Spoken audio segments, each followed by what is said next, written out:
Roland Martin Unfiltered. Be sure to join our Bring the Funk fan club. Every dollar that you give to us supports our daily digital show. There's only one daily digital show out here that keeps it black and keep it real. As Roland Martin Unfiltered. Support the Roland Martin Unfiltered daily digital show by going to RolandMartinUnfiltered.com. You can make this possible. Now let's talk about this issue with the movie In the Heights. Lin-Manuel Miranda, of course, a force behind Hamilton, came out with this movie, and a lot of conversation. Latinos excited. I mean, it was about New York, and it was about the music and the culture. But then when the movie came out, there were issues. There were issues with the movie because where were the Afro-Latinos? Where did they go? Why weren't they exhibited? Why were they only sort of extras in the movie? And so Lin had to apologize for this. He actually released a statement. Y'all pull the statement up if you have it, please. This is the statement that he released. I started writing In the Heights because I didn't feel seen. And over the past 20 years, all I wanted was for us, all of us, to feel seen. I'm seeing the discussion around Afro-Latino representation in our film this weekend. It is clear that many in our dark-skinned Afro-Latino community don't feel sufficiently represented within it, particularly among the leading roles. I can hear the hurt and frustration over colorism, of feeling still unseen in the feedback. I hear that without sufficient dark-skinned Afro-Latino representation, the work feels extractive of the community we wanted so much to represent with pride and joy. In trying to paint a mosaic of this community, we fell short. I'm truly sorry. I'm learning from the feedback. I thank you for raising it, and I'm listening. I'm trying to hold space for both the incredible pride in the movie we made and be accountable for our shortcomings. Thanks for your honest feedback. I promise to do better in my future projects, and I'm dedicated to the learning and evolving we all have to do to make sure we are honoring our diverse and vibrant community. Siempre LMM. Now, you might remember Rita Moreno. She went on, I believe it was Stephen Colbert's show, and she had some thoughts about that. And this is what Rita Moreno said. For a second, about that criticism about Lin-Manuel, that really upsets me. Oh yeah, for the people who don't know, your friend and ours, Lin-Manuel Miranda, has been in the news. He also co-produced my documentary. Yeah. There's been some criticism for the lack of Afro-Latino people in the Heights, the movie adaptation of his play. I mean, it's like what do you make of that? You can never do right, it seems. This is the man who literally has brought Latino-ness and Puerto Rican-ness to America. I couldn't do it. I mean, I would love to say I did, but I couldn't. Lin-Manuel has done that really single-handedly, and I'm thrilled to pieces, and I'm proud that he produced my documentary. And so are you saying that while you may understand where people's concerns come from, that perhaps it's misplaced in criticizing him in this? Well, I'm simply saying, can't you just wait a while and leave it alone? There's a lot of people who are Puerto Rican, who are also from Guatemala, who are dark and who are also fair. We are all colors in Puerto Rico. Mm-hmm. And this is how it is. And it would be so nice if they hadn't come up with that and left it alone just for now. I mean, they're really attacking the wrong person. Now, after that, Rita Moreno got a whole lot of criticism. And Rita had to come out and say that, you know what? Yeah, I kind of messed up. I kind of messed up. She admitted that she was disappointed in herself for those comments. Friday, Real Time with Bill Maher. The conversation came up. And leave it to Mr. I'm white, but I can opine on anything, Bill Maher. This is what he had to say. reading also about Lin-Manuel Miranda this week. He of Hamilton fame and, you know, won a Pulitzer Prize for it. He's got a new musical, The Heights, which is about Washington Heights. I know that neighborhood. My father parked in it every day of his life, going to New York, coming over from New Jersey, and then taking the subway down to Midtown. And he wrote the music and lyrics. His parents are Puerto Rican, came to this country from Puerto Rico. The book is by someone who's half Puerto Rican. It got 96% Rotten Tomatoes. People loved it. Great reviews, for which he has apologized profusely. Why? Well, there's Latinx performers, one black lead, but no Afro-Latinx. The committee that makes note of everyone's skin tone discovered this, and then Lin-Manuel Miranda had to say, I'm truly sorry. I'm learning from the feedback. I thank you for raising it, and I'm listening. I promise to do better in my future projects. This is what I was talking about with Nikki. Please stop the apologizing. You're the guy who made the founding fathers black and Hispanic. I don't think you have to apologize to Twitter. For fuck's sake. This is why people hate Democrats. It's cringy. Well, they can't seem to distinguish between an oversight and an outrage. Okay? And let me help them. As a white boy, I had to look this up because it's not my lived experience. But if you're a black woman giving birth, you're 4 times more likely to die in childbirth than a white woman. If you're a black kid, you're 2.5 times more likely to be shot by a cop than a white kid. If you happen to survive all that, you make less money, you have less wealth, and you die sooner. Those are outrages, and liberals ought to be focused on that, not the casting choices of, I think, a heroic guy who's making a film about a minority community. Right. I mean...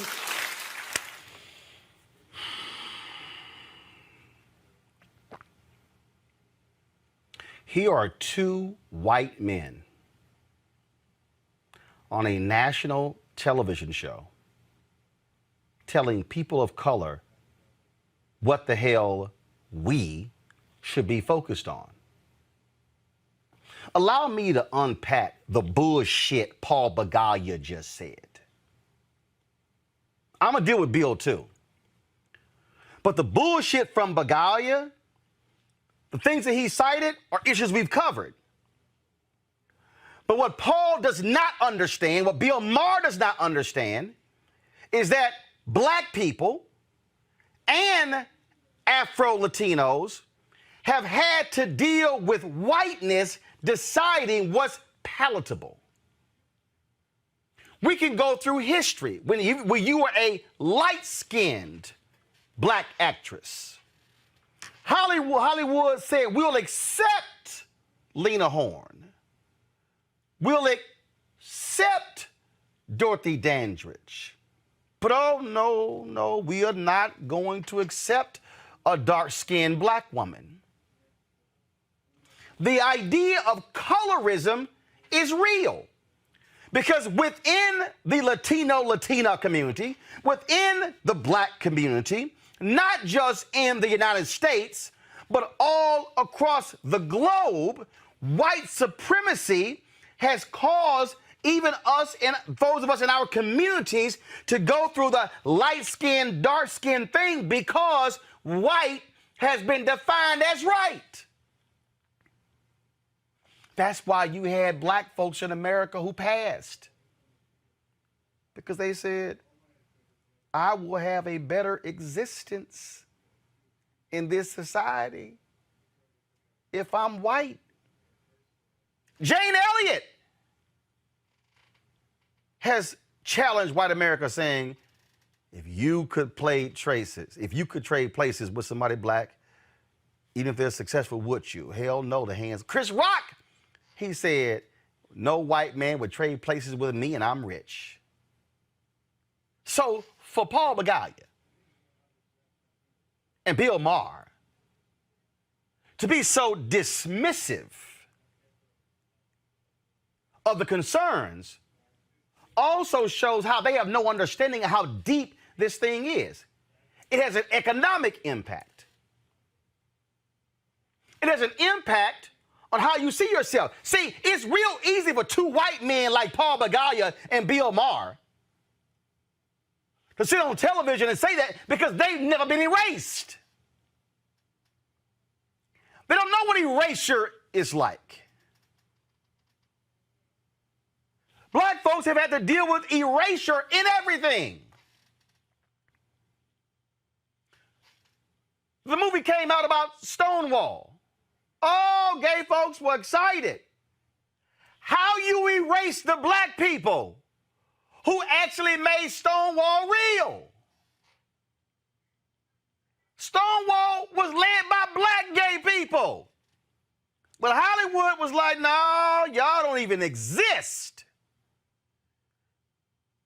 We could go down the line. How Hollywood consistently has to frame things through the white prism. Not the black star, but the white stars. George Lucas experienced this when he made Red Tails. Went to every major Hollywood studio. They said, hey, where are the white heroes?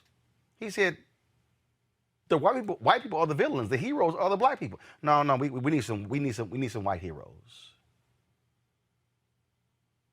What Bill Maher and Paul Begaya don't get is that in American society, dark skin has always been seen like a savage.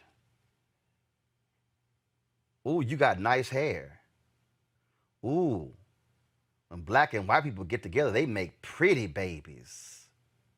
We could go down the line. A few years ago, Afro-Latinos were criticizing Telemundo and criticizing Univision, saying, why am I seeing white Hispanics?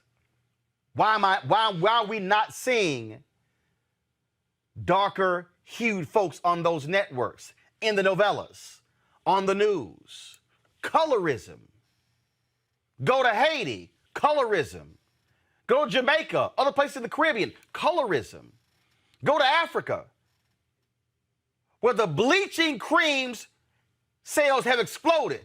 Why? Because in this world, white men and white women have said that whiteness reigns supreme. And so for Bill Maher and Paul Begaya to have the conversation, how about this, Bill? Why, if you wanted to discuss that, why didn't you book a Latino to be on the show? Yeah, I know you had the light-skinned sister, and I said that for a reason, with the New York Times. But maybe if you had an Afro-Latino on the show, and in fact, Bill, I'll ask this. How many Afro-Latino commentators have you had on your show? And I know as an African-American, y'all only had me one time, October 2014, and y'all can't return our phone calls, so it's been 7 years. But I want to know, where are they? See, if y'all really want to go there, let's talk about CNN, MSNBC, Fox News, ABC, NBC, CBS. First, how many Latino commentators do you see on network news? And if you see them, what do they look like? Do you see Afro-Latinos? America has never understood. America thought Rosa Clemente, oh, he black. He's like, no, I'm not. Gina Torres, oh, she black. She's like, no, this is who I am. And so here you got two white men in all of their whiteness, and all of their white maleness, and all of their superiority, and in their paternalistic tone, sitting there saying, how dare y'all? How dare y'all get outraged? What's wrong with you? Here are other more important issues that y'all should be concerned about. How dare y'all get concerned about those things? Well, Paul, you're a big-time Democrat. Should I get outraged by the lack of dollars flowing to black-owned media from Democrat-run PACs like the ones you've worked with? Should Latinos be concerned with the lack of dollars flowing to them Or are you going to tell me I should only be concerned about black women in childbirth? No, Paul, I want to be concerned about both. What we're dealing with here, y'all, is the history of America that has erased black people, that has erased Latinos. And then when you go inside of the black community, how colorism and the paper bag test and all of those things have greatly impacted our communities. So Paul and Bill, how dare the two of you be so damn arrogant in your whiteness that you want to have the audacity to tell us what in the hell we should be concerned about, because maybe Afro-Latinos want to see themselves on the big screen too. Maybe they want their culture, and maybe they want their children to see somebody who looks like them. But y'all wouldn't understand that, because hell, y'all have been looking at white men in power for your whole damn lives. Joining us right now is the director for student success with the Lumina Foundation, is Dr. Jasmine Haywood, and also community organizer Rosa Clemente. Glad to have both of you on the show. Obviously, y'all can tell I was a little pissed off after I saw that bullshit on Friday. And Rosa, you one of the first folks I text, and you actually said, you know what, I'm writing about this tomorrow. Yeah, you know, Roland, I don't really care about neoliberal racists and then also a misogynist, sexist, and Muslim, anti-Muslim Bill Maher. I think our greater concern, especially as Puerto Ricans, is first and foremost, if you're making a movie in Washington Heights, it should be a movie about the Dominican community in Washington Heights. This movie cast no Dominican actors. It casts light-skinned Puerto Ricans. But my beef is way bigger than the representation, because I'm at a point in my life where if we're going to be represented, we have to make the stories ourselves, just like you have been a guide for the last 25 years for so many of us that do quote-unquote independent journalism, but journalism that cares about our communities. Our biggest concern, my biggest concern, is that Lin-Manuel Miranda and his father have been anti-Black since before Lin was born and throughout his success with Hamilton. We can all agree that Hamilton in this day and era would never be made. You would never make a show now about a white man and another white man that enslaved Africans and the way that Lin turned that into a success. But second, the biggest concern, especially from the Puerto Rican community, is that Lin-Manuel supported, gave testimony, and was there when President Barack Obama signed Promesa. Promesa set now an oversight board that handles all of our island finances. All mostly white men and women who work on Wall Street and decide each month how much money Puerto Rico, the government, can spend on the social good and municipal welfare. So for me, Lin-Manuel has been anti-Black when he supported Promesa. He was anti-Black when he went to Puerto Rico against the wishes of Puerto Rican organizers and students and brought Hamilton down there where people paid $10,000 a head to be there. The average yearly economy of a Puerto Rican with 4 people in a family is $37,000. And lastly, his anti-Blackness and what his father has done in New York City is a story that a lot of people don't know. People need to investigate who his father is. And if you talk to any elder activists or organizers from the 60s and the 90s, they considered his father a poverty pimp. And I would consider him that as well. But lastly, who in Puerto Rico did they think Promesa was going to affect the most?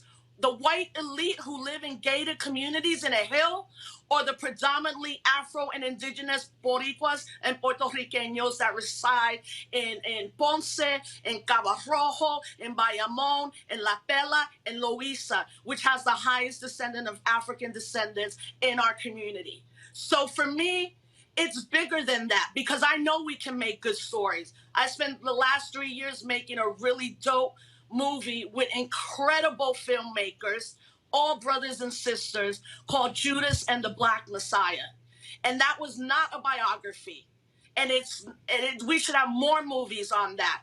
But Lin now has to atone, and he has to restore for the continual harm. I don't care about his prayers. I don't care about his thoughts. And honestly, Roland, I think this is going to end up happening.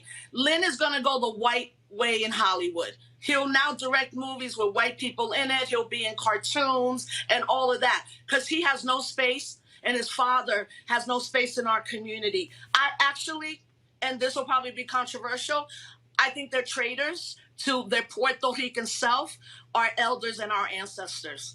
Dr. Jasmine Haywood, the thing that what really, again, troubles me about this are the people who have, two white guys who ain't got no clue about the reality of how deeply embedded colorism is.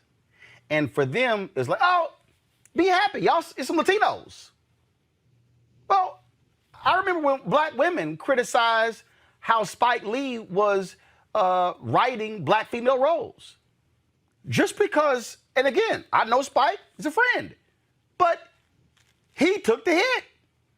Tyler Perry gets criticized. We've seen folks say the exact same thing. We don't see this person, that person.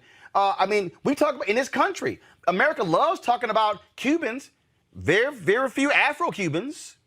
And again, what these two are projecting, but to say basically, how dare y'all even speak your piece? Just be quiet and go sit down and just enjoy the movie. That's pretty much what they were saying. Just shut up and watch the movie and be happy. Mm-hmm. Yeah, I mean, it's all a function of white supremacy. Colorism is a global phenomenon. It's not, you know, as you mentioned earlier, it cuts through the Black community, the Latino community, the Asian community.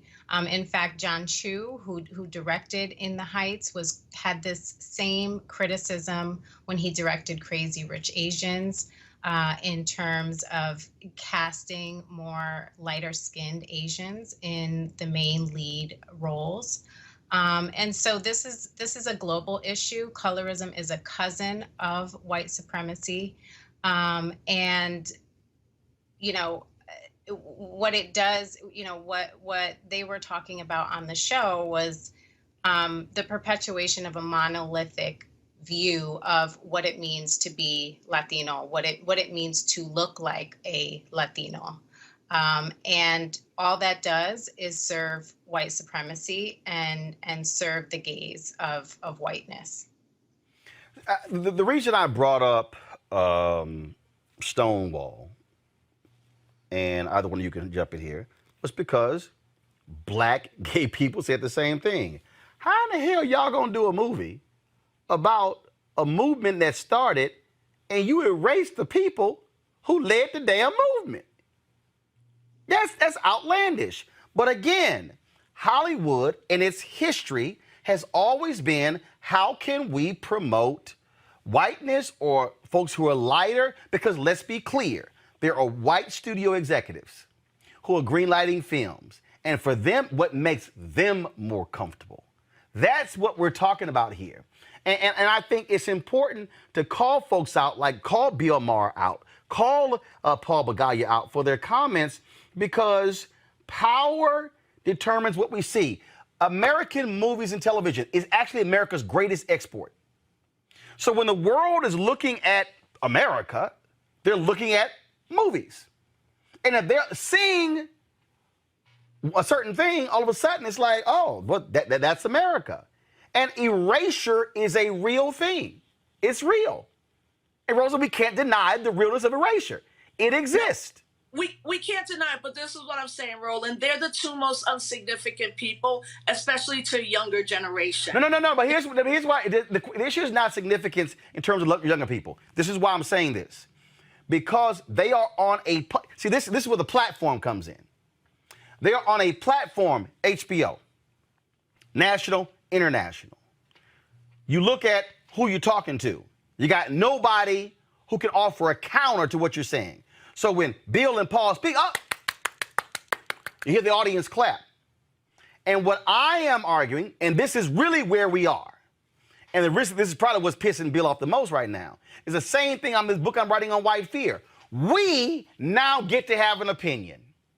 We now get to express it. We now get to share it. And it's hard because they're like, damn, here they go again. Yes, we're going to express our viewpoint. And it has to be called out, because if you use your platform like that, then you should get checked. And you should get checked immediately. Yeah, but what I'm saying is a younger generation isn't tuned into Bill Maher. Like this is what I'm saying. The thing that's critical about this is addressing, as Sister earlier said, colorism, yes. Interethnic conflict. There's interethnic conflict in every community. Dominicans, Puerto Ricans, Cubans, Venezuelan, Italian, Irish. Like that happens. But that the larger picture is also that when we just talk about anti-Blackness or white people particularly being anti-Black, we're losing a conversation with younger people about how white supremacy is the reason that included in Hollywood this happens. Now, what I will say too, and I hope people really hear me on this point, Steven Spielberg made a movie with Rita Moreno. They remade West Side Story, okay? 20th Century Fox. This is, for me, very critical. 20th Century Fox could spend $125 million to remake what is known in academic and all types of circles as one of the most racist movies and the most racist movie for depicting Puerto Ricans. There is a line in West Side Story where Rita Moreno says, "So glad I left Puerto Rico, I hope it sinks into the ocean." Rita Moreno and Steven Spielberg have remade West Side Story. Who was in that room, as you said? Who said in that room, this is a really good idea? Let's green light one of the most racist movies ever made that has already been remade that hundreds of times on the Tony stage. That's why when Rita Moreno said what she said, so many of us were like, oh my God, she's an elder. But actually, that interview with Stephen Colbert is such a concrete example to show the anti-Blackness in the passing white Latinx community. And lastly, I don't identify as Afro-Latinx or Black Latinx. I identify as a Black Puerto Rican woman. I use the language that is inclusive, but I've also been one for over 25 years to say, I'm not Afro anything. I'm an African descent. I'm a Black Puerto Rican. Up until 3 years ago, it was very unpopular to say that. Now, unfortunately, what we're seeing is the same passing white Latino creatives, influencers, and that are the ones all being asked to write about why In the Heights was anti-Black. Like, faculty people are being hired throughout the country for a growing Afro-Latinx, Latina studies movement. And most of the people they've been hiring are Latinos who don't believe in Afro or Black Latinx. They believe in Latinidad, which is a methodology and a concept that actually asks you to erase your Blackness, erase your indigenousness. So the bigger picture is, we as Afro, Black, Latino, Latinx folks, this is our time right now to get loud. And it means hitting at all the levels. But ultimately, I have a goal right now, Roland. Honestly, I don't want West Side Story to come out. And I'm going to fight for that, and I'm going to build a collective of people. Not only should that remake not come out, the same $125 million that was spent on that movie is the same amount of money that studio should give to Puerto Rican organizations on the island in Puerto Rico who are now on 5 days of no electricity once again. Our island has been colonized. Lin and all these other forces are solidifying that colonization because ultimately their political goal is for statehood. And if anybody thinks Puerto Rico is going to be a state, you're living in the wrong time and the wrong century. Puerto Rico will never be a state. We are going towards independence, regardless of these sellout Boricuas in Congress, in Hollywood, and in journalism. Jasmine, the thing here, the point when Rosa said, this is the moment to get loud, That's the issue here. The fact that Afro-Latinos are expressing their view, and they should.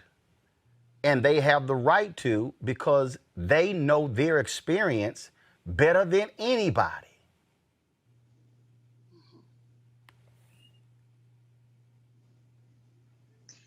Yeah, I mean, the fact of the matter is that as we're looking at what happened, and you know, there Rita Moreno and other people are saying things like, essentially the subtext of what they're saying is you should just be happy with what you got.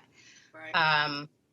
What that is, it reminds me of a concept called interest convergence by Derek Bell. And what that is that when those in power, when essentially the majority white folks, when those in power lend out, you know, a hand to advance equity for people of color, but they only do it within the circumstances so that the benefits for white folks outweigh the benefits for people of color. And this is a good example of that, a very good example of what can be perceived as a small progress, as a celebration, but what it really is a manipulation tactic. And it's a fallacy of Latino representation in the Heights specifically. If you go take a walk around the Heights today, I guarantee you will see Afro-Latino people walking around. Dominicans are the Latino subgroup that has the most prevalent identification of Afro-Latino. That identity resonates with that particular subgroup the most. So for them to misrepresent that subgroup in particular in this way is really baffling. Well, I'll say this here. It is, I still laughing at Bill Maher saying how he knows Washington Heights so well because his dad parked his car there on his way to Manhattan. Ooh, that's how you know the neighborhood so well, huh? Got it. Well, From 60 years ago. Huh? From 60 years ago. Yeah. Yeah, when Washington Heights was white. You know, of course, you know, if he's 65, that means even longer. Yeah, his experience, everybody's experiences growing up in the 5 boroughs in New York City were experiences of complete ethnic stratification. You know, Washington Heights is now known as the Little Dominican Republic. It's even small cultural things. And one of my friends was like, at the end, we all have different cultures that should be celebrated. Like when the movie opens and he's selling piraguas is a very Puerto Rican term for shaved ice. Dominicans use a different term for even shaved ice. It's like those nuances are really important. But what's also important for people to understand and grapple with Blackness and how we talk about it in the United States, very rarely do we talk about Blackness outside of the binary of African American and European American, as opposed to the Black diasporic world where it shows his heart the most. The Bronx, Washington Heights, even to this day, Brooklyn, and the 5 boroughs is where you'll find every, quote, Latino community somehow represented, but you're also seeing a growing Garifuna community that is Black, a growing Black Belizean community, a growing Black Cuban community, the continual growth of a Black Puerto Rican community, the continual growth of a Black Dominican community. And it's not baffling because once we can align ourselves in solidarity with other brothers and sisters and non-binary folks on the issues that impact all of us around material resources, what they're afraid is that we're solidifying our ranks and that Blackness is now inclusive, where whiteness is always exclusive. Excellent point there. Jasmine, your final comment. Yeah, I just want to add on to that and say there was something that's not getting a lot of shine in the media is that there was an important piece that was in the play that was left out of the movie. And that was a scene where the father expressed some anti-Black sentiments towards Benny and him dating Nina. And that is not that's not a coincidence. It has to do with the same issue of a lack of dark-skinned Afro-Latinos in leading roles. And that would have been a perfect opportunity to showcase the realities of what it is like for a lot of African descendant Latinas dating monoracial Black men, and the pushback that they get from their families. And that's an important piece that hasn't been talked about a lot, that has been left out of the conversation. All right, then. Rosa Clemente, Jasmine Haywood, we really appreciate it. Thanks a lot. Thank you. Folks, back to our Roland Martin Unfiltered video in just one moment. Racial injustice is a scourge on this nation, and the Black community has felt it for generations. We have an obligation to do something about it. Whether it's canceling student debt, increasing the minimum wage, or investing in Black-owned businesses, the Black community deserves so much better. I'm Nina Turner, and I'm running for Congress to do something about it. You want to support Roland Martin Unfiltered? Be sure to join our Bring the Funk fan club. Every dollar that you give to us supports our daily digital show. There's only one daily digital show out here that keeps it black and keep it real. As Roland Martin Unfiltered. Support the Roland Martin Unfiltered daily digital show by going to RolandMartinUnfiltered.com. You can make this possible. All right, folks, you're going to love this one. So, of course, Juneteenth, national holiday. Celebrated that on Saturday. Guess who tried to roll up to a Juneteenth event in Wisconsin? Senator Ron Johnson, the Republican, who blocked it last year and who still said this year he was against it because there simply are just too many federal holidays. He got a wonderful greeting when he did.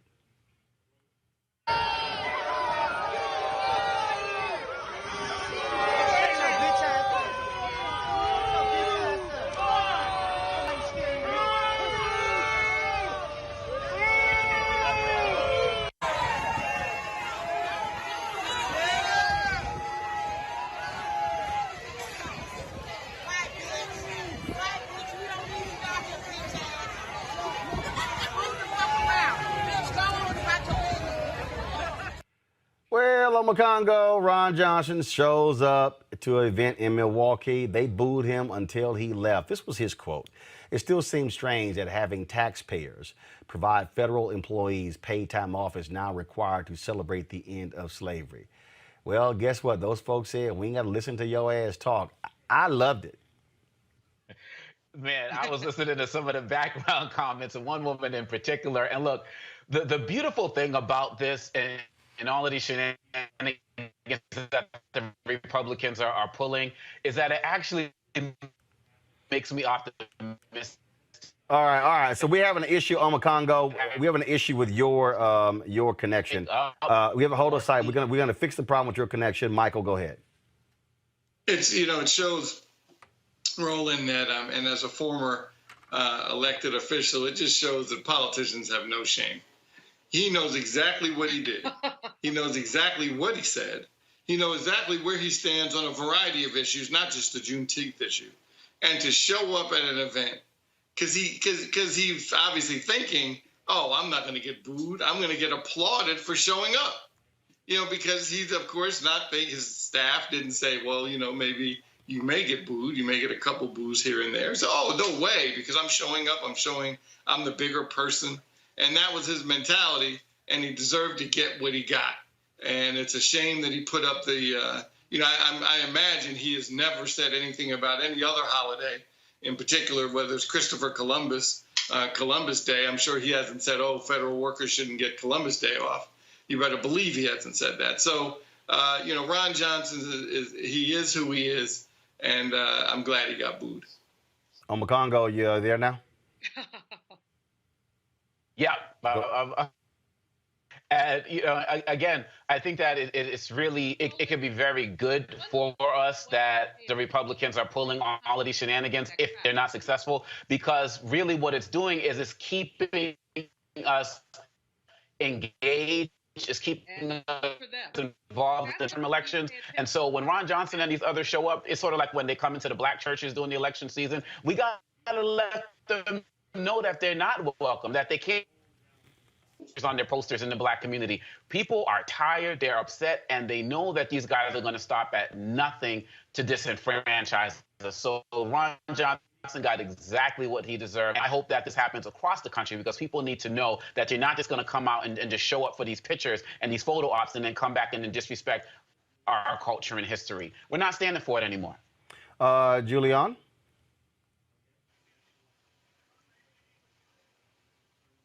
Julian?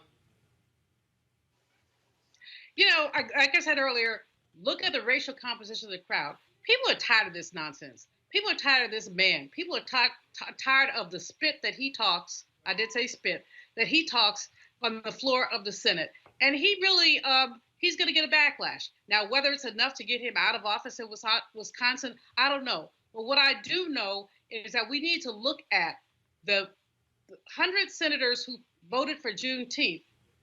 If they really believe in Juneteenth, they need to vote for voting rights. They need to vote for voting rights. They need to vote for the George Floyd bill. So while I'm thrilled, well, I'm not quite thrilled. I'm not jumping for Juneteenth, but I'm happy that we have it. But I wish that these folks could take their unanimous vote and do something with it that was substantive. Well, I'm good with it, and I say every time Ron Johnson talks, boo his ass. Back to that Roland Martin Unfiltered video in just one moment. Racial injustice is a scourge on this nation, and the black community has felt it for generations. We have an obligation to do something about it. Whether it's canceling student debt, increasing the minimum wage, or investing in black-owned businesses, the black community deserves so much better. I'm Nina Turner, and I'm running for Congress to do something about it. You want to support Roland Martin Unfiltered? Be sure to join our Bring the Funk fan club. Every dollar that you give to us supports our daily digital show. There's only one daily digital show out here that keeps it black and keep it real as Roland Martin Unfiltered. Support the Roland Martin Unfiltered daily digital show by going to RolandMartinUnfiltered.com. You can make this possible.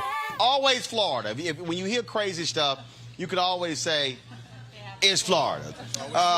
Check this out. A state trooper is under investigation because he followed and tased a teen who looked suspicious.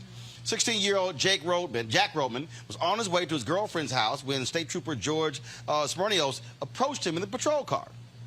Roman ran through bushes into his girlfriend's backyard. That's when the trooper chased him and approached him with his taser drawn. Watch the video. Put your hands behind your back.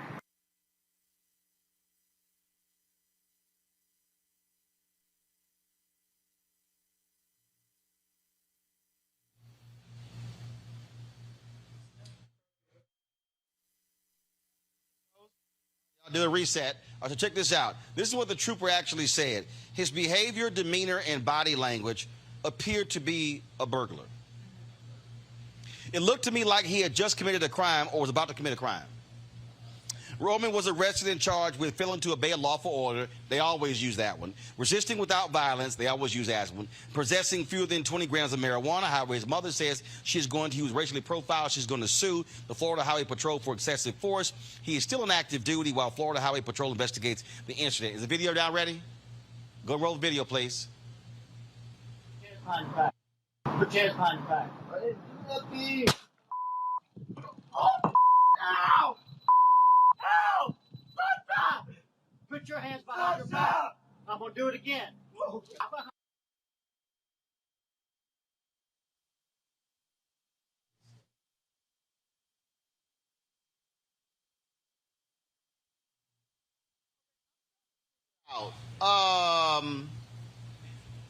I didn't see you commit a crime, but you look like you just did. I'm trying to figure out what the hell that looked like. America?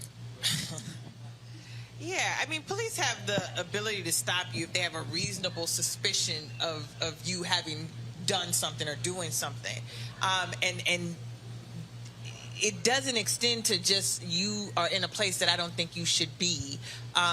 There's standards to that. And so I think, and the use of force because he is not complying with you when, again, what is your reasonable suspicion? Looked suspicious, doesn't cut it. There has He looked like he just either robbed someplace or he was on his way to robbing someplace.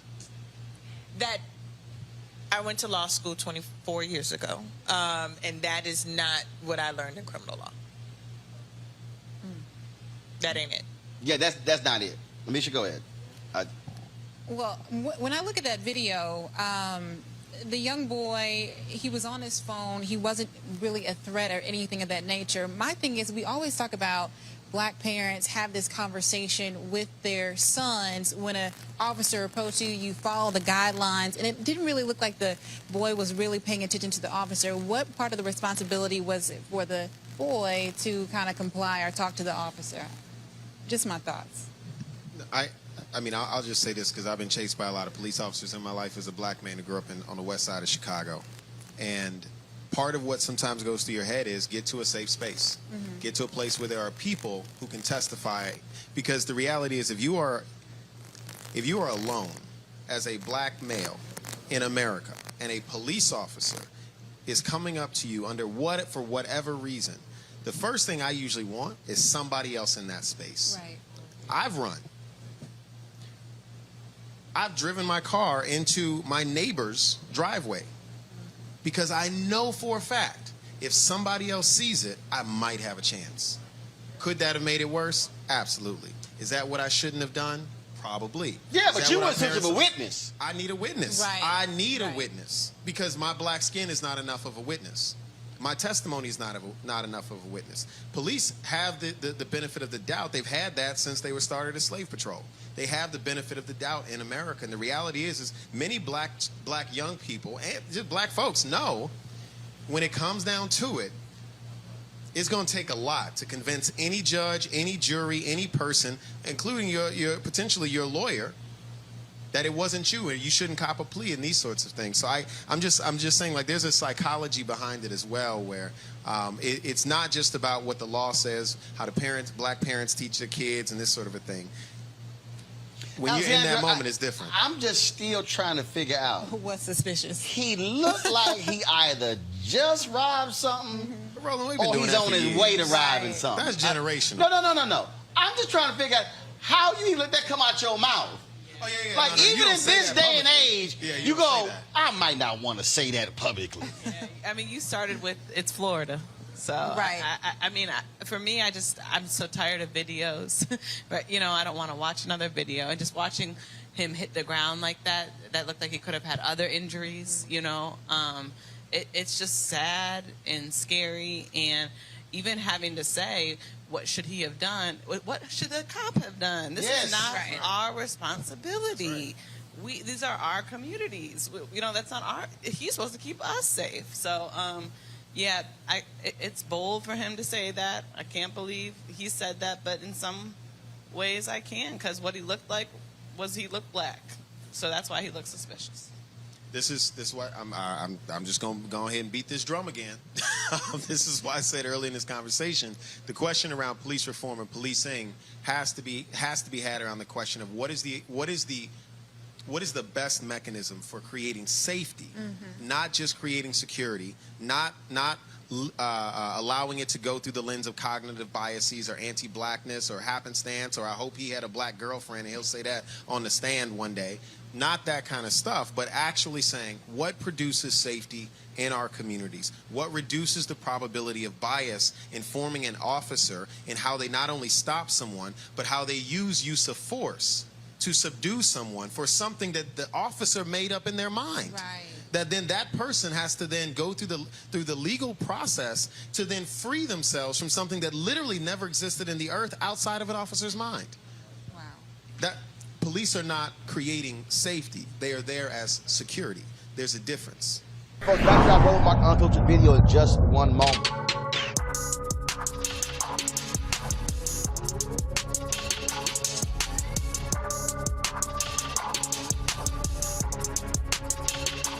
Steve got all these jobs, got all this money, got all these awards. He talk about God and the Lord and his wife all the time. So he was over here talking, and his wife was there, and I knew it was his wife, so I walked up behind her and gave her a kiss on the cheek. The projects in Steve came out in about 10 seconds, because he was like, I'm hearing some kissing over here. Who the hell is kissing my wife? Well, Roland, you leaned into it and you was doing this just to aggravate me, and I heard it out my ear, and I went, okay, man, I don't know who this brother is, but Essence is about to be different. And I spun, and it was the ignorant Roland Martin messing with me. But hey, man, you know how I feel about that girl. So it was quite interesting, and I had to apologize because the CEO of Essence was standing right there, and me and Roland almost turned the festival out. It would have been quite different. Now, speaking of turn the festival, we also are always on our pocket square game. Always. Now, I got to give Roland credit. We always battling each other for the different looks. Pocket squares are something we kind of specialize in. We try to make it. This is topping the game right now. This I've never seen. I will be stealing this look. As soon as I find the people from out of this country that he bought this stuff from, and I get a proper email, I'll be sending to China or wherever he bought Japan or Yugoslavia, wherever they made this, and I will be looking. That is hot. I got to give it to you. That's the best pocket square I've ever seen. Now, last piece. Steve is a big golfer. I'm a big golfer. So when we gonna have this golfing brothers thing? See, Roland, you're trying to talk me into something that you've been doing a lot longer than I. See, you've been playing golf since college. I took it as my PE at Texas A&M in '87. See, right there, I picked up golf after Tiger won the Masters. And then I bought a set of clubs and played with a custom set of clubs for 5 years without a lesson. I can't tell you the bad stuff I've ingrained into this swing. I just now started going over the top. I just cut that out. So, and I'm playing good though. I'm playing good for me. Well, what's your best score? 77. That'll never happen here. Well, Rodney Green is working with him. He's our good friend as well. But 77. I'm gonna tell you right now, I'm taking a full page ad out in the USA Today.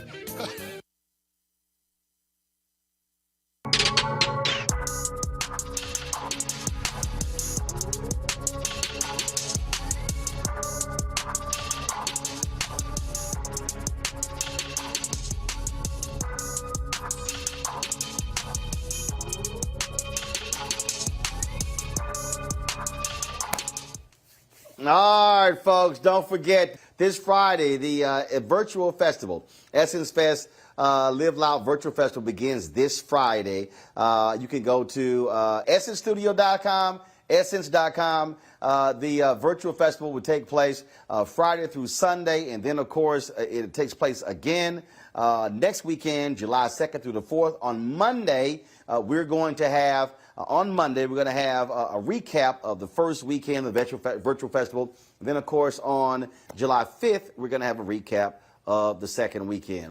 You want to support Roland Martin Unfiltered? Be sure to join our Bring the Funk fan club. Every dollar that you give to us supports our daily digital show. There's only one daily digital show out here that keeps it black and keep it real. As Roland Martin Unfiltered. Support the Roland Martin Unfiltered daily digital show by going to RolandMartinUnfiltered.com. You can make this possible. Georgia, where Governor Brian Kemp is deciding whether Georgia government agencies are going to close next year for Juneteenth. Guess what? To observe Juneteenth as one of the state's fixed 12 paid holidays, Kemp would have to give up either Confederate Memorial Day on April 26th or Robert E. Lee's birthday on January 19th. He will announce his decision in the next few weeks. Ooh, that's going to be a good campaign one right there, Michael. Mike, we can't hear you. I can't wait to see how he reaches his decision and who he talks to about his decision. I don't know who I imagine some of these state representatives that are going to say, if you don't support Robert E. Lee or the Confederate Day, we're going to, pull our support. And how dare you even consider Juneteenth as a holiday? So I'll be curious to see. I think I know what Brian Kemp's going to do. He's not going to do the right thing.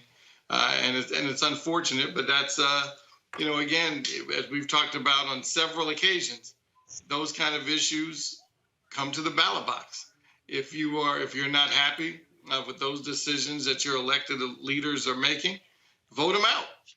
If you sit at home and cry about, that, oh, your vote doesn't count, your vote doesn't matter, even though you saw firsthand that it does in the last election cycle in Georgia, you can make a difference.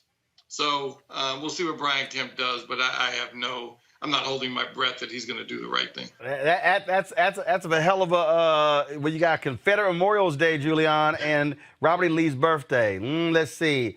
So we got to choose between a trader who had slaves, who didn't want us to be freed, and the Confederates who didn't want us to be freed. And then we got to pick whether we're going to have the holiday where we got freed in Texas. Uh-oh.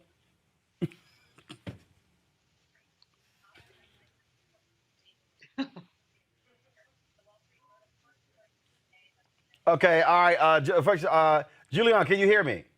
All right, y'all fix her audio. Macongo, your thoughts about that? Yes.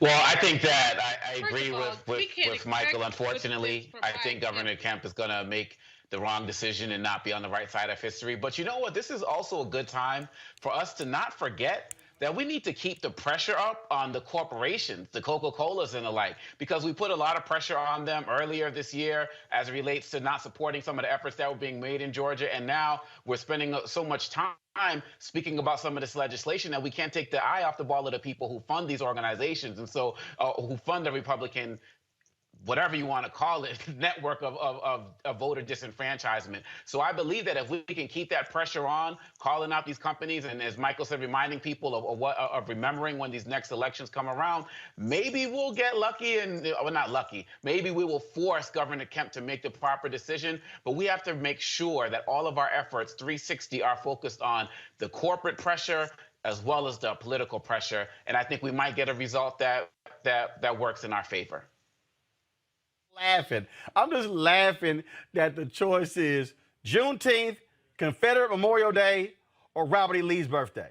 Oh, I love it. I love it going into an election year. I'm sure Stacey Abrams is like, chomping at the bit, no doubt. What you gonna do, Brian? What you gonna do? You gonna side with freedom or with the people who didn't want us free? I love it. I love it. I love it. All right, y'all. Folks, back to our Roland Martin Unfiltered video in just one moment. Racial injustice is a scourge on this nation, and the black community has felt it for generations. We have an obligation to do something about it. Whether it's canceling student debt, increasing the minimum wage, or investing in black-owned businesses, the black community deserves so much better. I'm Nina Turner, and I'm running for Congress to do something about it.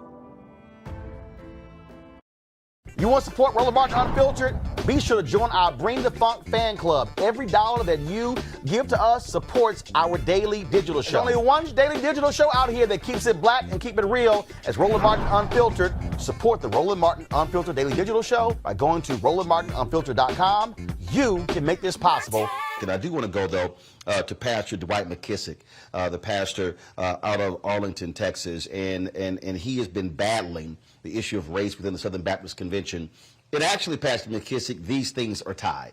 What's happening in the United States Senate right now, and these white conservative evangelicals who are the backbone of the Republican Party, they are the ones who are also supporting these voter suppression laws across the country. The battle that you have been engaged in, it is supposed to be a theological one, but what you're really dealing with the issue of race and politics. So what you're seeing in the U.S. Senate, you actually are dealing with in the Southern Baptist Convention. Actually, the issue is power. Who's going to control the political landscape? Will it be right-wing political conservatism that's very content with a number of African Americans not voting, as we saw the effort across the country to restrict voting? Paula White prayed for African angels to be loose and look like they were in Philadelphia and Atlanta and Detroit. All over, black people came out and voted.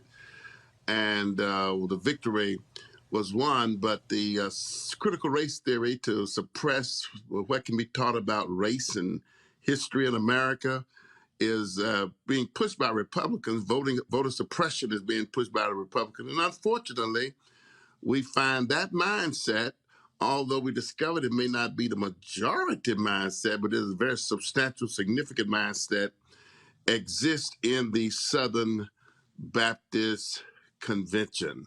So it's unfortunate, Roland, that the South is rising again. And just like the Southern Baptist Convention gave the theological license for racism and segregation in America, in many ways, they are the backbone and the support of the Republican Party in this whole notion of voter suppression and trying to restrict what can be taught about history in our public school systems. But you even have the new president of the SBC who literally had to disavow QAnon because it is running rampant in Southern Baptist churches. The reality is this here. These forces, they are the group that's supportive of Donald Trump. Donald Trump has a grip on the Republican Party. He has a grip on these white Southern Baptists. And the reality is the white conservative evangelicals, they are the most ardent supporters. They are the base of Trump and the Republican Party. And what we are seeing, not just with this made-up crap when it comes to critical race theory, but we're seeing this all across the board. And I have been saying for the longest, this is about power. This is about control and not wanting, frankly, those of us who are black to now have an opinion and a perspective to be able to impact the church and impact public policy. Yeah, the Candace Owens and Vody Balkins, those persons who march in lockstep with that ideology. And I'm an independent voter. I'm neither Republican nor Democrat at the end of the day. I vote for the best man or woman I think who suits the needs of the hour. But those who are will dot every I and cross every T with current political Republican thinking, they don't mind those kinds of blacks being involved. The black gentleman is running for governor down in Georgia, Vernon, whatever his name is. But if you happen to be an independent thinker, as you are, Roland, one of the best out there, can articulate your viewpoints, give a rationale and basis for it, Southern Baptists don't like blacks that are independent thinkers and voters, nor do the Republican Party. However, I want us to take note of the fact that the Al Mohler, who was a ardent Trump supporter, lost the election along with Mike Stone, the two men who were most conservative and openly supporting Trump, lost the election. And Ed Litton, who we don't know for sure how he voted, but he did not come out in favor. He did not come out against CRT. Matter of fact, he signed a document with Fred Luter, myself, and others, more in line with justice and equality and fairness. And the person who won only by 600 votes, he doesn't appear publicly to be in line with the majority of the Republican mindset in SBC. That's interesting, Roland, because so many blacks, as you know, Ralph West, Charlie Day, so many pulled out, and others of us threatened to pull out if they go on this strong anti-CRT rant and just in-your-face republicanism, like Al Mohler says. If you take the moral Christian position, you'll vote Republican. That's an insult to the millions of black Christians who vote Democrat because they promote justice and equality, fairness, health issues, and affordable health care, and other reasons why sometimes black people vote Democratic. I don't think God is riding the back of a donkey or of an elephant. God is God, but people have a right to, under God, make their voting decisions, and I don't think we ought to moralize or spiritualize how one votes as being in favor, in touch with God, or out of favor and in touch with God. But it's interesting. The Southern Baptist Convention, in some ways, may possibly have taken a turn by voting a candidate that nobody thought would win, that Fred Luter supported. I supported because he was the one who had a more biblical and balanced view when it comes to some of these hot-button issues. Well, it is certainly interesting times, and I have been warning people this for a long time. What you're seeing is white fear run amok. You're seeing it boils down to power, and you know, I got a kick out of Meghan McCain yesterday on The View, calling into question the spirituality of President Joe Biden because he is pro-choice and he's a Catholic, and the U.S. Conference of Bishops, Catholic bishops, passed a resolution. They want to deny communion to any Catholic who supports abortion. And my response to her was simply, hey, but the Catholic Church is also a strong believer against the death penalty. And are they going to deny communion to those who support the death penalty? It's amazing when folks love to pick and choose what biblical principles they want to support, but then they also want to talk about separation of church and state when it suits their needs. You make a very good point. If we go to denying people communion based on theological or political positions that they hold, which one of us won't get denied communion? As you know, black people are not monolithic ourselves. A wide variety of opinions on a lot of different issues. And I think when it comes to the Lord's Supper in God's house, if you believe in the death, burial, and resurrection of Jesus Christ, the substitutionary atonement of Jesus Christ, that ought to be the sole basis for the Lord's Supper, not how one check a box when it comes to politics. So I think the Catholic Church is out of lockstep on that issue. And I think it would be just really unfair if we go to asking people to check political boxes to determine whether or not we'll serve them the Lord's Supper. Well, I'll tell you this here. I also said this to Meghan McCain. I said the Bible talked a whole lot about the poor, and there's a whole bunch of folks, especially on the right, on the Republican side, whose policies are not in line with the poor. I said, so if y'all want to have that conversation, let's have it. You're exactly right. A safety net was provided in Scripture. God said, keep a corner of your field for the strangers, the aliens, the foreigners, the what sometimes are called the immigrants or illegal immigrants. He said, make sure you plant enough food to take care of them. Remember the poor, is we find that in Galatians 2:10, as Paul said, as a way of demonstrating your faith. God has a heart for justice, equality, and the poor. He has showed the old man what is good, to do justice, love mercy, walk humbly with our God. And sometimes we find that lacking in the Republican Party. I think one reason George Bush, whether you like him or not, succeeded, he touted compassionate conservatism. And to some degree, I think he modeled and demonstrated compassionate conservatism. We're not used to seeing that among Republicans, and certainly not since Ronald Reagan. My mama named me Dwight after Dwight David Eisenhower. So at some point, blacks have not always had animus toward the Republican Party, but we have seen some ruthless things here under the Trump administration when it comes to race, and we are continuing to see a bent toward taking things back. Make America great again. Many of us feared that might mean make white America great again, or take it back to a time where blacks were not empowered and didn't have some opportunities and hope for a brighter day as we have today. And I think, Roland, I appreciate what you're doing and so many others to make sure that this voter suppression will not succeed, and that compassion and mercy and justice for the poor is always a part of our political landscape. All right, Pastor Dwight McKissick, Cornerstone Baptist Church, Arlington, Texas. We certainly appreciate it. Thanks a lot. Thank you, Roland. God bless you. Good being with you today. Folks, back to that Roland Martin Unfiltered video in just one moment.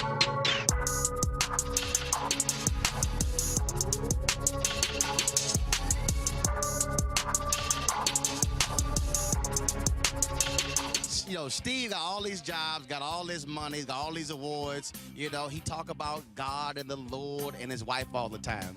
So he was over here talking, and his wife was there, and I knew it was his wife, so I walked up behind her and gave her a kiss on the cheek. The projects in Steve came out in about 10 seconds, because he was like, I'm hearing some kissing over here. Who the hell is kissing my wife? Well, Roland, you leaned into and you was doing it just to aggravate me, and I heard it out my ear, and I went, okay, man, I don't know who this brother is, but Essence is about to be different. And I spun, and it was the ignorant Roland Martin messing with me. But hey, man, you know how I feel about that girl. So it was quite interesting, and I had to apologize because the CEO of Essence was standing right there, and me and Roland almost turned the festival out. It would have been quite different. Now, speaking of turn the festival out, we also are always on our pocket square game. Always. Now, I got to give Roland credit. We always battling each other for the different looks. Pocket squares are something we kind of specialize in. We try to make it. This is topping the game right now. This I've never seen. I will be stealing this look. As soon as I find the people from out of this country that he bought this stuff from, and I get a proper email, I'll be sending to China or wherever he bought Japan or Yugoslavia, wherever they made this, and I will be looking. That is hot. I got to give it to you. That's the best pocket square I've ever seen. Now, last piece. Steve is a big golfer. I'm a big golfer. So when we gonna have this golfing brothers thing? See, Roland, you're trying to talk me into something that you've been doing a lot longer than I. See, you've been playing golf since college. I took it as my PE at Texas A&M in '87. See, right there, I picked up golf after Tiger won the Masters. And then I bought a set of clubs and played with a custom set of clubs for 5 years without a lesson. I can't tell you the bad stuff I've ingrained into this swing. I just now started going over the top. I just cut that out. So, and I'm playing good though. I'm playing good for me. Well, what's your best score? 77. That'll never happen here. Well, Rodney Green is working with him. He's our good friend as well. But 77. I'm gonna tell you right now, I'm taking a full-page ad out in the USA Today.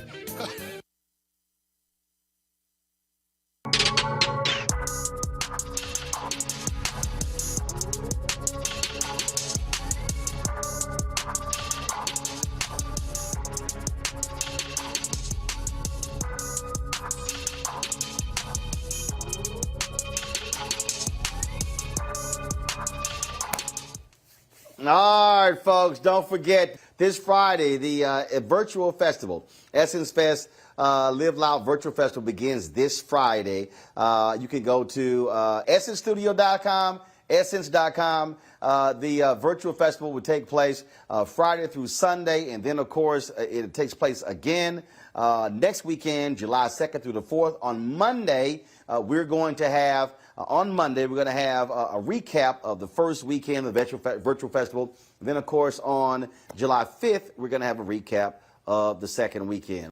You want to support Roland Martin Unfiltered? Be sure to join our Bring the Funk fan club. Every dollar that you give to us supports our daily digital show. There's only one daily digital show out here that keeps it black and keep it real as Roland Martin Unfiltered. Support the Roland Martin Unfiltered daily digital show by going to RolandMartinUnfiltered.com. You can make this possible. We basically stand where those two Democrats in particular have made it clear that they are not willing to even defend black people's right to vote in this country. So we're so far beyond actually getting any tangible material benefits from this Democratic Party, particularly because of Sinema and Manchin. But it's so far gone, not only are we not getting tangible results, material benefits, but they won't even protect the right to vote in this country because they are there on behalf of quote unquote bipartisanship. But who's getting the good end of this deal? It's not black Americans. It's not people who are trying to fight for progress. It's the Republican Party. So they are here to serve the Republican Party. I don't care what letter they have by their name. And that's what it boils down to. And I think, decision that Manchin made to Risa, he can say, well, I tried. But how many times have you heard me say, Joe, show me the 10. You and Sinema keep talking about bipartisanship. Show me the 10 votes. They don't exist on the Republican side. They don't, and honestly, they won't. But I know there's so many efforts that are taking place, you know, right now for some of these civic organizations and social justice groups, and they really are trying. But I mean, at the end of the day, if we can't find the votes, there's no way we can find the solutions. There's no way that the support and the financial resources that were necessary to get this going early on, that I believe if we may had a bit of an early start and maybe an earlier conversation about what needed to be done and actually get this across. For me, I just can't be too optimistic about this because I think the signs are there. It's just, I think, how do we move forward or maybe find another way to move this into another package bill probably makes sense at this point. But even here, Mustafa, even if you put it in another bill, that's not the real issue here. The issue is, will Sinema and Manchin realize that unless they vote to end the filibuster, nothing is going to happen? Exactly. I mean, you know, the old adage, the definition of insanity is doing the same thing over and over and over and over and over and over again and expecting a different result. And we keep doing this. You know, we keep going through this same scenario in relationship to these very incredibly important issues. And we have politicians who won't listen to the people. 2/3 of folks in our country have said that this is something that they believe in and this is something that they support. So if our democracy is supposed to be tied to what people are asking for, then we are falling short. And, you know, it's interesting that Senator Manchin continues, as you said, to talk about the 10. So let's just call out who the 10 are supposed to be, hypothetically. It's supposed to be Romney, Collins, Cassidy, Murkowski, Portman, Warren, Young, and then, of course, Capito, who's also from West Virginia, who we know is not going to support these types of things. So if you know that out of those 10 folks, and they continually have not been supportive on these particular issues that we're talking about, then you got to do something different. And that means you have to get serious about the filibuster. And you have the opportunity to actually change the dynamics around the filibuster. You know, you could lower it down to 53 or 54 or 50, whatever the number is that you choose to do. But you've got to make sure that it's realistic, that it is actually going to be able to be utilized in a way that you can actually get these bills passed that are so critically important to the success of our country. And that's what sometimes people fail to realize when we have these conversations. We're talking about the success of our country. If Black folks and Latinx folks and Indigenous folks and Asian and Pacific Islander folks, and yes, let me call it out, lower wealth white folks, don't have the opportunity to fully participate in the civic process, then you are marginalizing a huge amount of folks who cannot be on the journey and making sure that they have better housing and that the environment is protected and that jobs become a reality in the places and spaces that they're often don't find fertile ground. So it all goes back to this vote, which is so critically important. And that's why Sinema and that's why Manchin and others should be doing the right thing. But of course, we are focused on Sinema and Manchin because they are supposed to be Democrats. They are supposed to care about our folks. And we're not seeing that at the level that's necessary for you to actually put together a strategic plan on how you help the country to actually move from, in many instances, a survival situation to an actual thriving situation. What we are dealing with here, we are dealing literally with a major fundamental assault on democracy.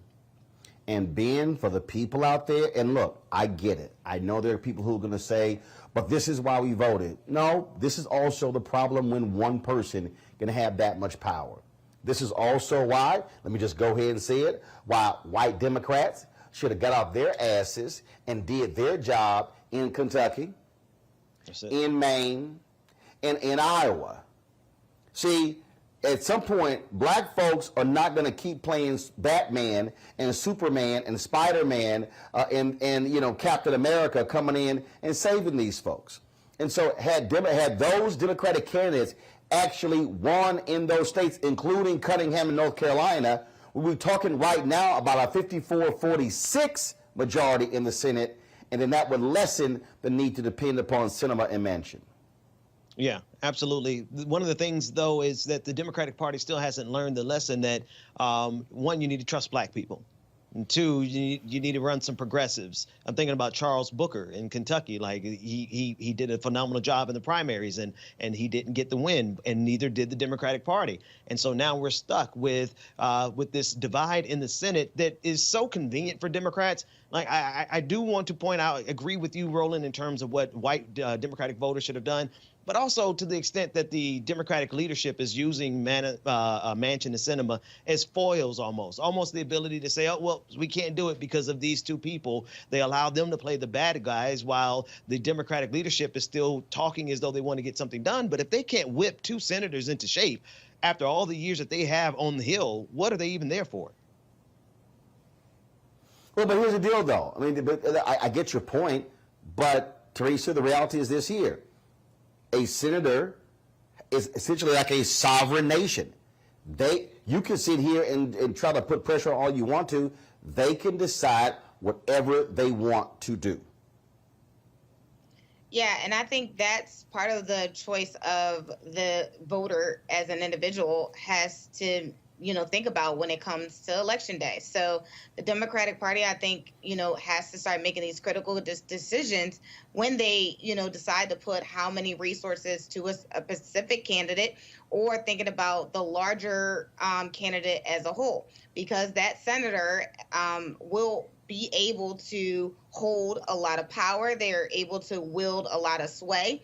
And honestly, I just don't think it's an individual decision that they have. They are also thinking about a whole other options, I think, that is happening that we're just not seeing as of yet. So there's a reason why there's a stronghold here on this bill, but I also think there is a wider scope here that I think we'll see down the line. Well, the thing here, Mustafa, is this is what happens. We keep saying why elections matter. This thing came down to 50-50 because John Ossoff and Raphael Warnock both won in Georgia.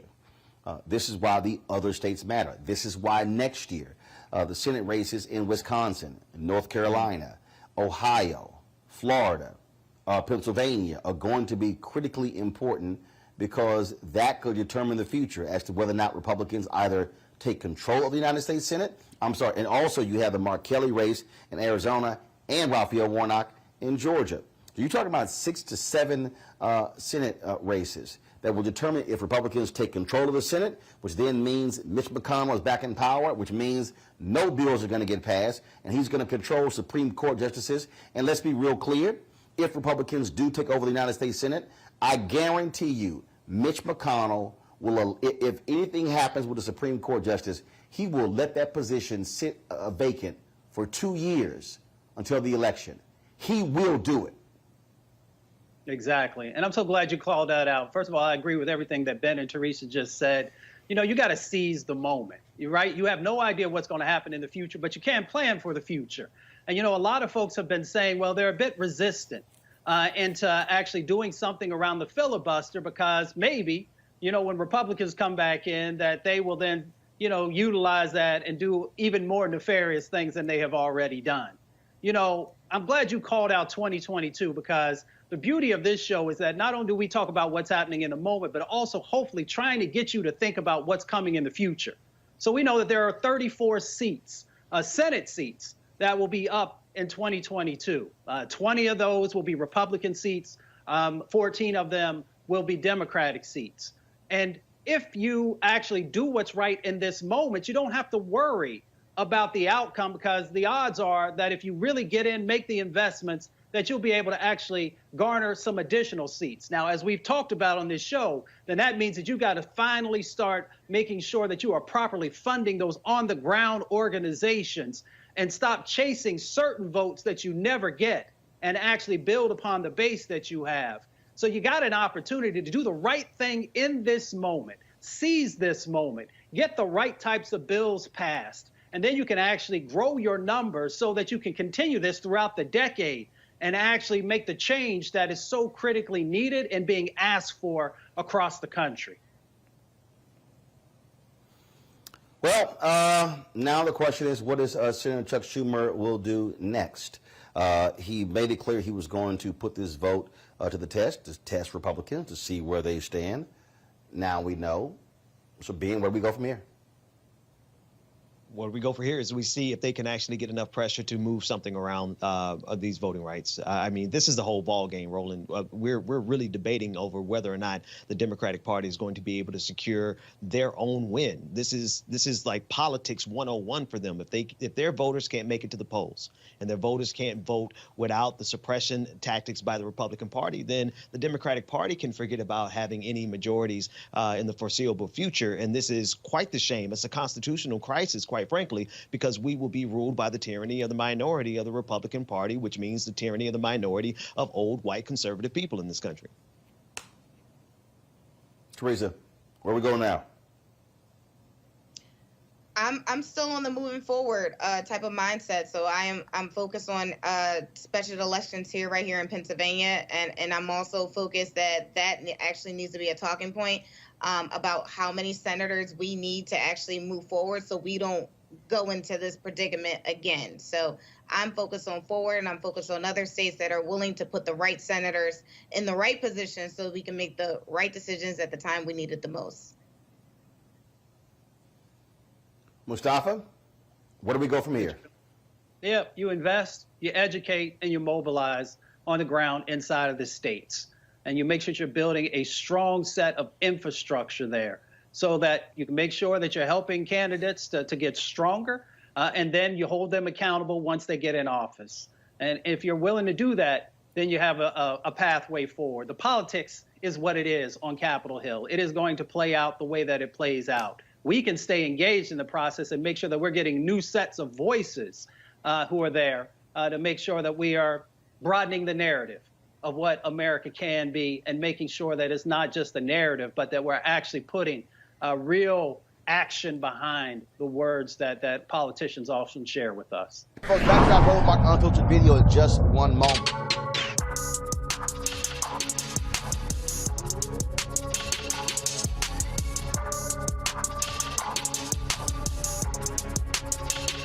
You know, Steve got all these jobs, got all this money, got all these awards. You know, he talk about God and the Lord and his wife all the time. So he was over here talking, and his wife was there, and I knew it was his wife, so I walked up behind her and gave her a kiss on the cheek. The projects in Steve came out in about 10 seconds, because he was like, I'm hearing some kissing over here. Who the hell is kissing my wife? Well, Roland, you leaned into and you was doing this just to aggravate me, and I heard it out my ear, and I went, okay, man, I don't know who this brother is, but Essence is about to be different. And I spun, and it was the ignorant Roland Martin messing with me. But hey, man, you know how I feel about that girl. So it was quite interesting, and I had to apologize because the CEO of Essence was standing right there, and me and Roland almost turned the festival out. It would have been quite different. Now, speaking of turn the festival, we also are always on our pocket square game. Always. Now, I got to give Roland credit. We always battling each other for the different looks. Pocket squares is something we kind of specialize in. We try to make it. This is topping the game right now. This I've never seen. I will be stealing this look.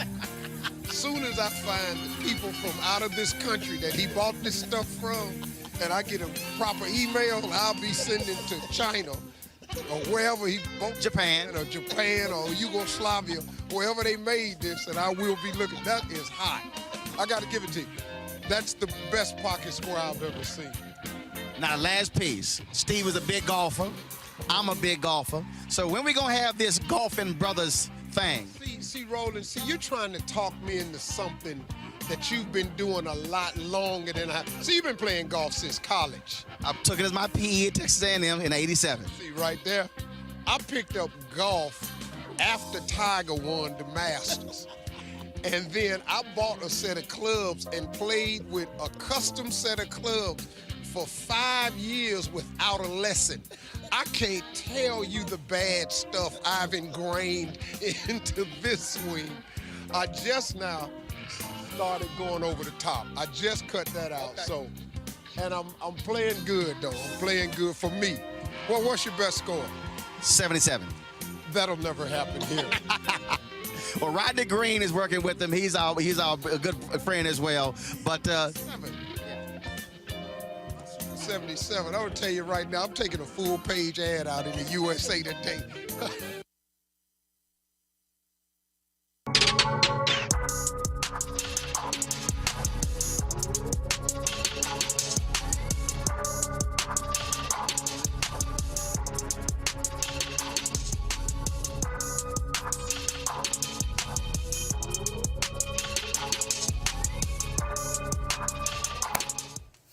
All right, folks, don't forget this Friday, the virtual festival, Essence Fest Live Loud Virtual Festival begins this Friday. You can go to essencestudio.com, essence.com. The virtual festival will take place Friday through Sunday, and then, of course, it takes place again next weekend, July 2nd through the 4th. On Monday, we're going to have a recap of the first weekend of the virtual festival. And then, of course, on July 5th, we're going to have a recap of the second weekend. You want to support Roland Martin Unfiltered? Be sure to join our Bring the Funk fan club. Every dollar that you give to us supports our daily digital show. There's only one daily digital show out here that keeps it black and keep it real. As Roland Martin Unfiltered. Support the Roland Martin Unfiltered daily digital show by going to RolandMartinUnfiltered.com. You can make this possible. Here in California, in San Bernardino, authorities investigating video footage of a deputy kicking a man in the head during an arrest. Willie Jones failed to stop for a traffic violation, prompting a police chase. According to authorities, Jones, who was riding his motorcycle, abandoned his bike and continued on foot. When Jones tried to hide behind cars in a parking lot, an officer eventually finds him and arrests him. Watch this.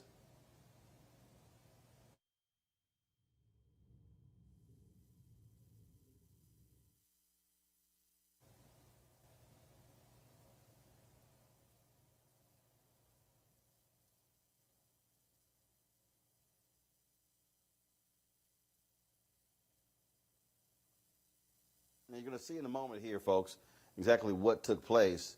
So, look at those actions. Now, the San Bernardino County Sheriff's Department addressed the use of force incident in this video released on their Facebook page. My name is Shannon Dykes, and I'm the Undersheriff for Sheriff John McMahon. I want to ensure the citizens of San Bernardino County, the sheriff and I are aware of the alarming video depicting a deputy kicking a suspect. This video came to our attention after a Victorville watch commander was contacted by the security company that monitors the parking lot where this incident occurred. The watch commander reviewed the video and immediately determined the deputy's actions were disturbing. The watch commander notified the commander of the station. I want to ensure our community that it is our expectation that deputies respond to any incident professionally and in a manner that's consistent with their training. We know the community's trust is the platform which enables us to do our jobs. The deputy involved in this incident was immediately taken off duty and placed on administrative leave. A criminal investigation is being conducted. This investigation will be submitted to the district attorney. Subsequently, an administrative investigation will also be initiated to allow for the appropriate employment actions to be taken. It's unfortunate when incidents like these occur because it causes turmoil within our communities and equally amongst our deputies who pride themselves on providing professional service. We take these matters seriously and want to assure you that a thorough investigation will be conducted. I guess what's so disturbing about this, Teresa, is that it was a surveillance camera that caught it, and it was called in. That camera wasn't there, and unless that cop was wearing a body camera. Hey, it was his word against the cop's word. And we all know who the department would have believed, and the attorney would have had a stronghold issue on making sure, that this man actually got the medical attention he well deserves. But I mean, more importantly, what are the teachings and what are the standards? Because I'm sure if we profiled this deputy officer, we would have probably see that he is a veteran in his capacity as a deputy officer and knows what the laws are. But I mean, just the minimum of treating someone like a human being it's not like even a requirement. It's not even something that needs to be taught. It's just something that should be learned as you grow. So it's unfortunate, you know, it's another disgrace. But again, why we need to have, you know, these officers held accountable as they are getting paid, you know, a non-minimum wage salary, but a high-paying salary to protect us and not beat us. But that's why, Ben, again, you look, this is power dynamics. This is, how dare you run? I'm tired as hell. I'm going to kick you in your face. To me, this is where, dude, you off the force. We still going to investigate, but you off. The DA can sit here and they can try all they can decide whether they're going to sit here and file charges against you, but you are no longer a cop. We're negotiating basic humanity at this point. Basic humanity 101. And I guess this has been a negotiation. This is what it is to be black in this country. So this is nothing new. However, we are now privy to video surveillance footage of it.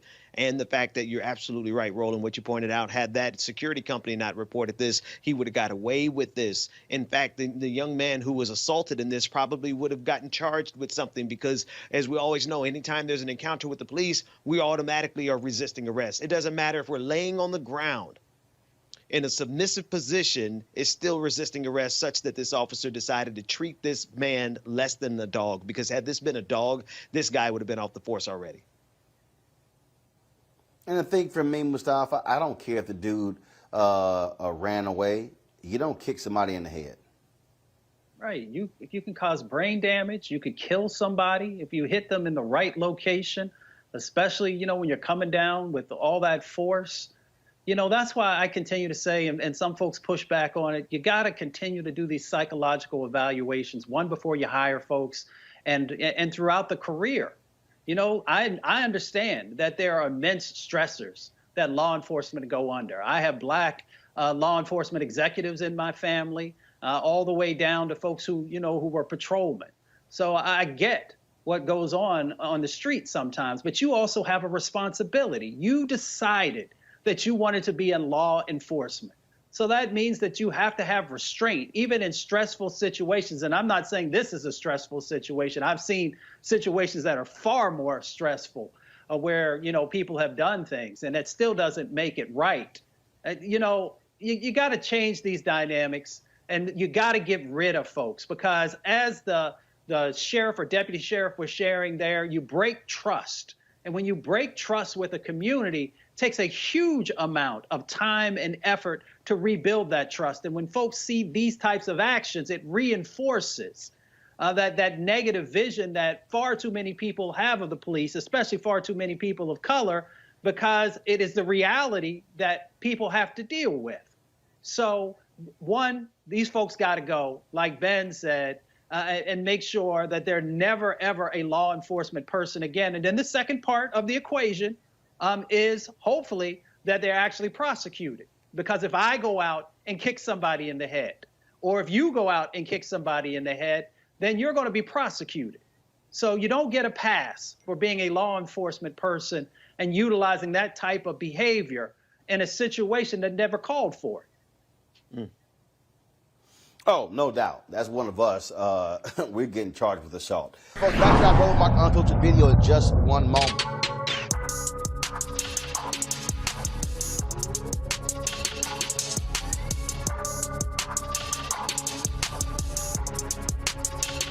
You know, Steve got all these jobs, got all this money, got all these awards. You know, he talk about God and the Lord and his wife all the time. So he was over here talking, and his wife was there, and I knew it was his wife, so I walked up behind her and gave her a kiss on the cheek.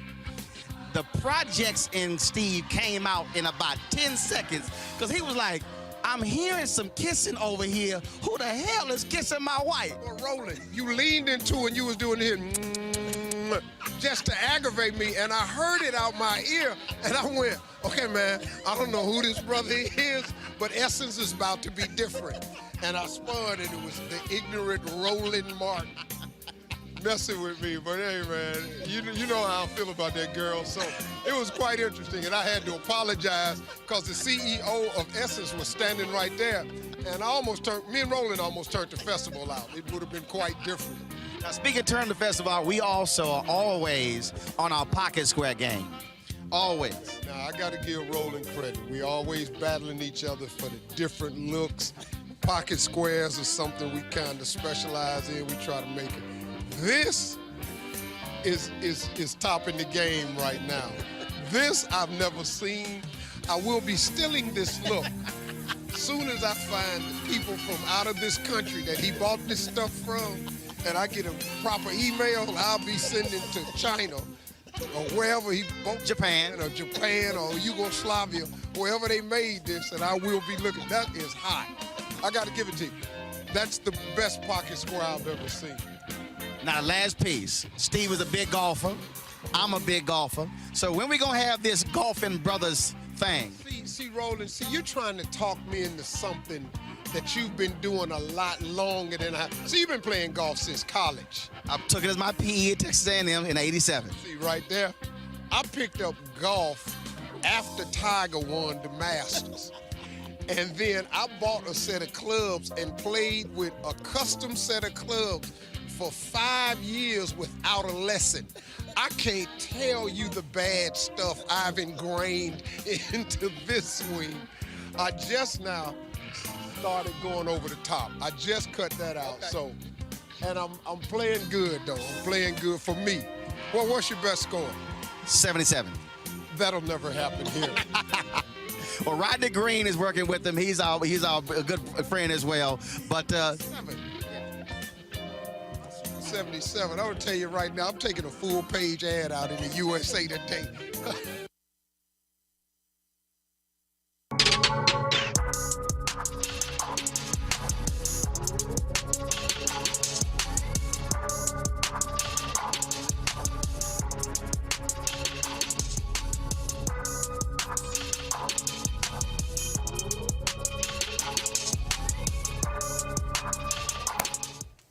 All right, folks, don't forget this Friday, the virtual festival, Essence Fest Live Loud Virtual Festival begins this Friday. You can go to essencestudio.com, essence.com. The virtual festival will take place Friday through Sunday, and then, of course, it takes place again next weekend, July 2nd through the 4th. On Monday, we're going to have a recap of the first weekend of the virtual festival. And then, of course, on July 5th, we're going to have a recap of the second weekend.